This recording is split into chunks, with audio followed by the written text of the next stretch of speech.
In today's video, I'm going to teach you how to lock WhatsApp Web on your PC. This feature is incredibly useful for those who want to keep their conversations private and secure, especially when using shared or public computers. By the end of this tutorial, you'll know exactly how to set up an app lock on WhatsApp Web, ensuring that your messages remain for your eyes only, unless you choose to unlock them. First things first, let's navigate to WhatsApp Web. You can do this by opening your preferred web browser and typing web.whatsapp.com into the address bar. Once you hit enter, you'll be brought to the WhatsApp Web homepage. If you haven't used WhatsApp Web before, or if you're not currently logged in, you'll need to pair your mobile device with WhatsApp Web by scanning the QR code displayed on the screen with your mobile phone. This process syncs your mobile WhatsApp account to the web version, allowing you to send and receive messages from your computer seamlessly. Now that you're logged in, let's focus on enhancing your privacy. To initiate this, you'll want to click on the Privacy tab.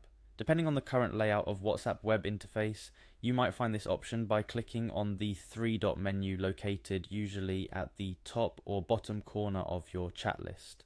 Once you've found and selected Privacy, a new menu will appear with several options for customizing your WhatsApp Web experience. Within the privacy settings, there's an important feature called App Lock. Go ahead and click on App Lock. This action will open a new setting specifically designed to safeguard your WhatsApp with an additional layer of security. Here, WhatsApp asks for your confirmation to proceed with enabling the App Lock feature. Look for a confirmation box or toggle switch that says Enable App Lock or something similar, and click or tap on it to confirm your intention to secure your WhatsApp Web. After confirming your choice to enable App Lock, the next step involves setting a device password. This is the password you'll use to unlock WhatsApp Web each time you want to access it.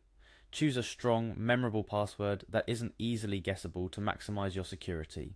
Keep in mind, this should be a password you don't mind entering frequently, but it still needs to provide sufficient security to prevent unauthorized access. Once you've decided on a password, type it into the designated field. Then, simply click OK or Confirm to finalize setting your app lock. You might be prompted to re-enter your password to ensure its accuracy. Make sure to do so if necessary. Congratulations! You've successfully added an extra layer of privacy and security to your WhatsApp Web usage. From now on, whenever you or anyone else tries to access WhatsApp Web on your PC, you'll be asked to enter the password you've set. This effectively locks out unauthorized users from accessing your messages, providing peace of mind when your computer is left unattended or when you're in a public space. A few things to keep in mind for a smooth experience with the App Lock feature. If you forget your password, you may need to re-authenticate using your phone to reset or disable the App Lock. Additionally, consider logging out of WhatsApp Web when using shared computers, even with App Lock enabled, as an extra precaution. And there you have it, a straightforward guide to locking WhatsApp Web on your PC to enhance your messaging security. By following these simple steps, you can ensure that your private conversations stay private, no matter where you're accessing WhatsApp Web from. Stay tuned for more tutorials on how to safeguard your online privacy and security.